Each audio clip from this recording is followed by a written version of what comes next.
नमस्कार प्यारे दोस्तों, मैं अरुण कुमार अपने YouTube channel selection with Rahul पर आपका स्वागत करता हूं। और हम आज डिस्कस करेंगे स्टैटिक जीके का एक part UNO United Nation Organisation के बारे में, क्योंकि इसकी स्थापना कैसे हुई थी और क्यों हुई थी, कौन सी ऐसी वजह थी जिसके लिए इसकी स्थापना करनी पड़ी। तो चलो आज डिस्कस करते हैं संयुक्त राष्ट्र संघ के बारे में। जैसा कि आप जानते हैं कि सन 1914 से लेकर सन 1918 तक जो प्रथम विश्व युद्ध चला था, और प्रथम विश्व युद्ध के फलस्वरूप जितनी भी हानियां हुई थी उन सब के मद्देनजर देखते हुए जो तुम्हारे देश थे, तुम्हारे रूस, ब्रिटेन और फ्रांस और तुम्हारे अमेरिका, इन्होंने एक संयुक्त बैठक बुलाई। और संयुक्त बैठक में यह निर्णय लिया गया कि मतलब एक ऐसी संस्था बनाई जाए जो इस वैश्विक हानि को, ये जो तुम्हारी हानियां हो रही थी या आर्थिक स्थिति से सब लोग मतलब तुम्हारे देश वो कमजोर हो रहे थे, इन सबको इनसे उभारने के लिए या कि ऐसा आगे भविष्य में ना हो, तो उसकी वजह से संयुक्त राष्ट्र संघ की स्थापना की कोशिश की गई। तो इससे पहले आप बात करते हैं लीग ऑफ नेशन के बारे में। League of nation, league of nation की स्थापना 10 जनवरी 1920 में की गई थी।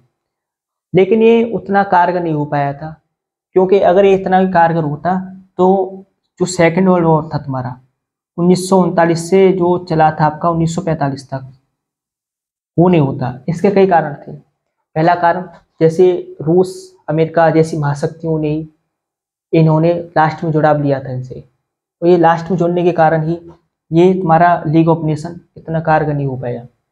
उसके बाद में सेकेंड वर्ल्ड वॉर 1939 से 1945 तक चला था। 1939 से 1945 तक जो सेकेंड वर्ल्ड वॉर चला था, उसके बाद भी इन्होंने एक संयुक्त बैठक बुलाई और उसके बाद ये डिसीजन लिया गया कि जितनी भी हानि हुई है आगे ना हो, और वैश्विक शांति के लिए इन्होंने संयुक्त राष्ट्र संघ की स्थापना की। तो संयुक्त राष्ट्र संघ की स्थापना की जब बातें हो रही थी, तो अमेरिका की एक दानी व्यक्ति जिनका नाम था रॉकफेलर, वो सामने आए और उन्होंने अपनी 17 एकड़ की जमीन संयुक्त राष्ट्र संघ की इमारत या इसके बनने में योगदान दिया। तो चलो बात करते हैं इसकी जो स्थापना हुई थी आपकी, वो हुई थी 24 अक्टूबर 1945 को। 24 अक्टूबर 1945 को हुई थी। वो दानी व्यक्ति कौन थे? वो थे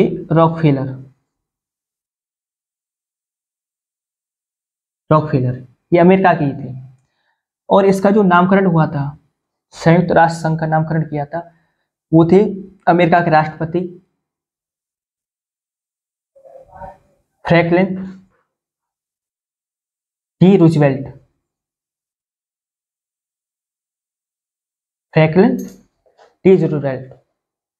ये वैश्विक शांति के लिए इसकी स्थापना की गई थी।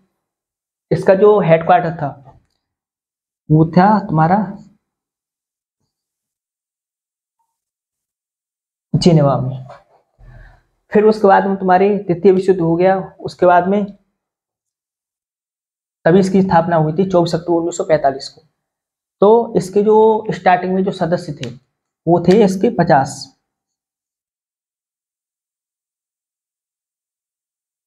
सदस्य थे, जिन्होंने इसके जो चार्टर था उस पर हस्ताक्षर किए थे। लेकिन जो 51वां था, 51वां देश था आपका पोलैंड। 51वां देश था आपका पोलैंड, और ये बनकर तैयार हुआ था तुम्हारा 1952 में। ये बनकर तैयार हुआ था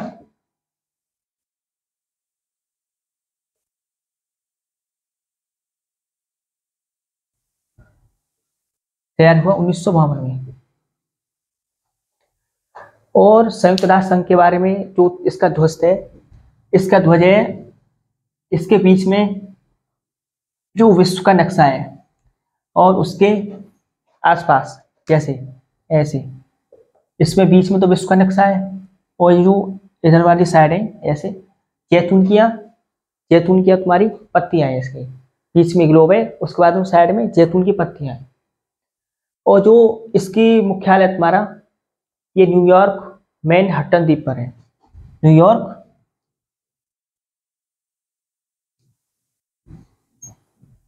इसका जो मुख्यालय है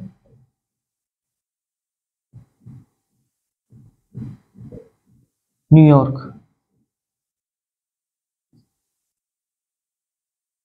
मैनहट्टन मैनहट्टन द्वीप पर है, इसका जो तुम्हारा मुख्यालय है। और इसमें जो भाषा है, जो कामकाज की भाषा है, जैसे जिनमें इनका कामकाज होता है, वो है आपकी फ्रेंच और अंग्रेजी। पहली भाषा है आपकी अंग्रेजी और आपकी फ्रेंच। और उसके बाद में जो मान्यता प्राप्त भाषा है वो है आपकी, इसे हम ऐसे भी याद कर सकते हैं, CARS। जैसे आप सी से मान लीजिए चीनी, ठीक है। और तुम्हारी इसके बाद में तुम्हारी ए आ जाती है अरबी, अरबी भी है। इसके बाद में रशियन, और S4 हो जाती है आपकी स्पेनिश, S4 हो जाती है आपकी स्पेनिश। जो तुम्हारा ये संयुक्त राष्ट्र संघ का जो चार्टर है उसमें 19 अध्याय हैं। जो उसका चार्टर है उसमें 19 अध्याय हैं। और अगर आर्टिकलों की बात करें, अध्याय इसमें 19। अगर हम आर्टिकलों की बात करते हैं जिसे अनुच्छेद बोलते हैं, जैसे हमारे संविधान में 395 अनुच्छेद है, उसी प्रकार से इसमें 111 है, इसमें 111 है। मैंने आपको पहले भी बताया था कि जो स्टार्टिंग में चार्टर पर हस्ताक्षर किए थे इस पर, तो वो किए थे 50 देशों ने, 50 देशों ने। उसमें हमारा भारत भी शामिल था, उसमें हमारा भारत भी शामिल था। अब इसके भागों की बात कर लेते हैं। इसको जो भाग है वो है टोटल 6 भाग हैं। सबसे पहले बात कर लेते हैं महासभा। उसके बाद में तुम्हारी दूसरी हो जाती है आपकी सुरक्षा परिषद, सुरक्षा सिक्योरिटी काउंसिल। और जो आपकी तीसरी हो जाती है वो हो जाती है आपकी आर्थिक व सामाजिक परिषद,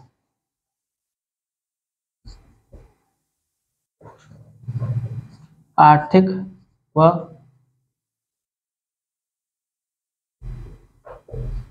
सामाजिक परिषद, इकोनॉमी एंड सोशल काउंसिल। उसके बाद में बात कर लेते हैं हम चौथी, जो है आपकी प्रन्यास परिषद। यह ट्रस्टीशिप, इसने 1994 से काम करना बंद कर दिया। ये जो आपकी प्रन्यास परिषद है, इसका काम था जो पिछड़े हुए देश हैं उनको स्तर पर, इस स्तर पर लाना कि वो अपने देश का शासन खुद कर सकें। ये प्रन्यास परिषद का काम था कि वो संयुक्त राष्ट्र संघ में उसे जोड़े और उन्हें इस काबिल बनाए कि वो अपने देश का शासन खुद कर सके, या उन्हें आर्थिक स्थिति से मजबूत बनाने में कार्य करें। उसके बाद हम बात कर लेते हैं हम जो आपका 5वां है अंतर्राष्ट्रीय न्यायालय। अंतर्राष्ट्रीय न्यायालय, जैसे हमारे देश में होता है ना सुप्रीम कोर्ट, ऐसे अंतर्राष्ट्रीय न्यायालय, ये विश्व का न्यायालय है, अंतर्राष्ट्रीय न्यायालय। उसके बाद में बात कर लेंगे हम छठा जो वो है छठा है आपका सचिवालय, छठा है आपका सचिवालय। तो चलो हम सबसे पहले महासभा के बारे में बात कर लेते हैं कि महासभा के कौन कौन से कार्य हैं।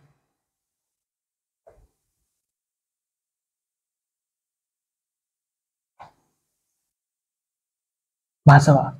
महासभा का कार्य होता है, जैसे इसमें नए सदस्य जो शामिल होते हैं ना, नए सदस्यों को शामिल करना।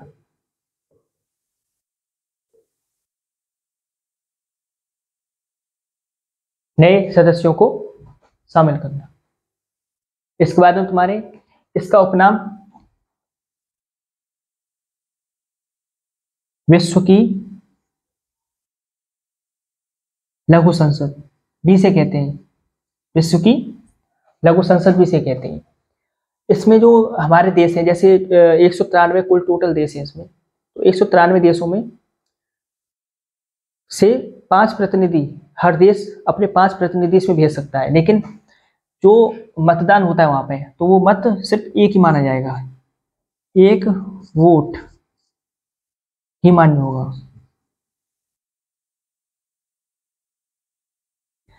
वैसे जो टोटल 6 में सिर्फ जो तुम्हारा अंतर्राष्ट्रीय न्यायालय है, जो तुम्हारा अंतर्राष्ट्रीय न्यायालय, उसी का मुख्यालय नीदरलैंड है, जो पड़ता है आपका नीदरलैंड में। नीदरलैंड में ही है, जो आपका नीदरलैंड में है। उसके बाद में और सभी के आपके एक ही जगह पे है, लेकिन जो अंतर्राष्ट्रीय न्यायालय उसका आपका नीदरलैंड में है। और जो इसकी बैठक होती है,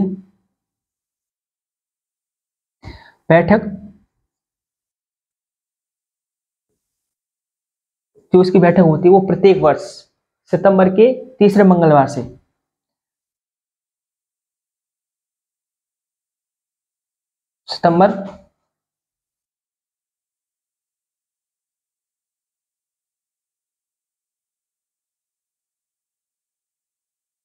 सितंबर के तीसरे मंगलवार से दिसंबर के मध्य तक चलती है।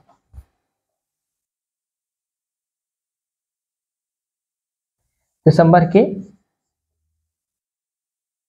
मध्य तक।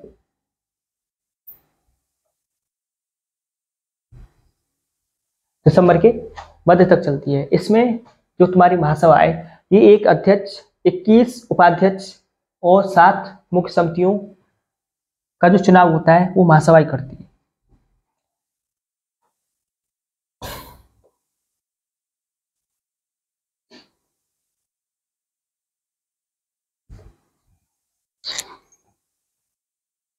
जैसे एक तुम्हारा अध्यक्ष होता है, प्लस में तुम्हारे 21 उपाध्यक्ष होते हैं, और जो 7 तुम्हारी मुख्य समितियां हैं,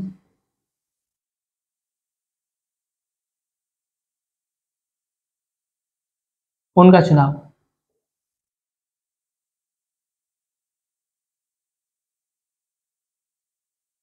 महासभा ही करती है। उनका चुनाव महासभा करती है। और ये तुम्हारा बजट तैयार करती है।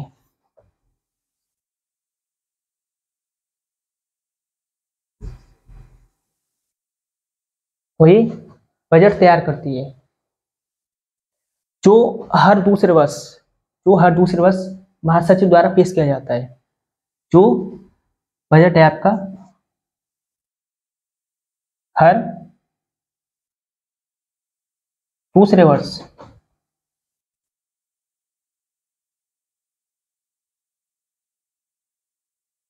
महासचिव द्वारा